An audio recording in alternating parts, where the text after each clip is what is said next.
આધ્યાત્મિક જ્ઞાન વડે જ આપણા સર્વ દુઃખ હંમેશને માટે દૂર થઈ શકે છે. બીજી બધી વસ્તુથી આપણી જરૂરિયાત ફક્ત થોડા સમય પૂરતી દૂર થાય છે, જ્યારે આધ્યાત્મિક જ્ઞાન આપણને કાયમી સંતોષ આપે છે. તેથી માણસને આધ્યાત્મિક મદદ કરવી તે સંપૂર્ણ અને ઉત્તમ સહાય કરી ગણાય. જે કોઈ આવું ઊંચું આધ્યાત્મિક જ્ઞાન આપે છે તે માનવજાતનો મોટામાં મોટો શુભેચ્છક છે. માણસની આધ્યાત્મિક ભૂખ ભાંગનાર પુરુષો સાચે જ ઘણા મહાન હતા. જીવનની બધી પ્રવૃત્તિમાં આધ્યાત્મિકતા પાયો છે. આધ્યાત્મિક રીતે દ્રઢ અને સંગીન માણસ જો ઈચ્છે તો બીજી સર્વ બાબતોમાં પણ દ્રઢ રહેવાનો જ. માણસમાં જ્યાં સુધી આધ્યાત્મિક શક્તિ ન આવે ત્યાં સુધી શારીરિક જરૂરિયાતો પૂરી સંતોષી શકાય નહીં.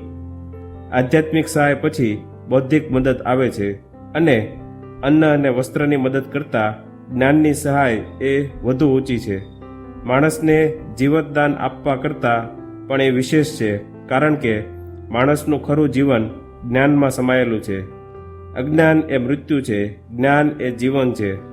જો જીવન અંધકારમય હોય, અજ્ઞાન અને દુઃખમાં ફાંફા મારતું હોય, તો એક જીવનનું કશું મૂલ્ય નથી. બૌદ્ધિક સહાય પછી માણસને શારીરિક સહાયનું સ્થાન છે. તેથી બીજાને સહાય કરવાનો પ્રશ્ન વિચારતી વખતે શારીરિક સહાય એ એક જ સહાય આપણે આપી શકીએ એવો ભ્રમ ટાળવા આપણે હંમેશા પ્રયાસ કરવો જોઈએ.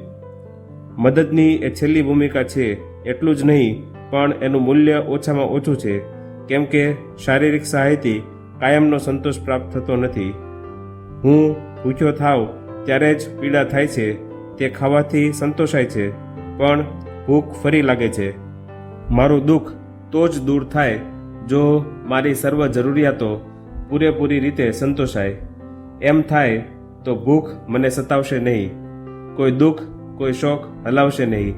તેથી જે સહાયથી આપણે આધ્યાત્મિક રીતે શક્તિશાળી થઈએ તે સહાય સૌથી વિશેષ ઉચ્ચ, એથી ઉતરતી સહાય બૌદ્ધિક સહાય છે, અને છેલ્લે શારીરિક સહાય આવે છે.